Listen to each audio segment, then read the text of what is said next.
ngắt dữ à.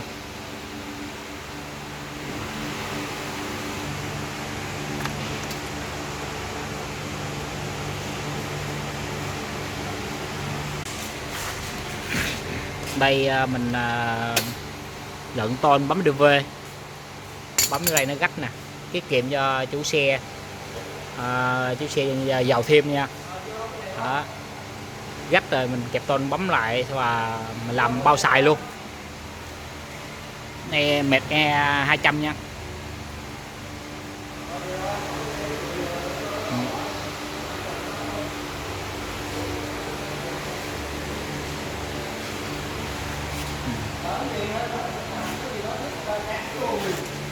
Làm gì nữa về làm gì, hôm mai trong đây vui mà nhậu nổi, nó mang người bắt ngày đó nhậu thôi, mang mà muốn hôm qua giờ luôn muốn bác đến đầy luôn. Chôn này muốn chung với nhà tên ông có gần cái cây gì có cái bộ á nhảy luôn, Ngắt luôn rồi. má nó bấm rồi đây nè.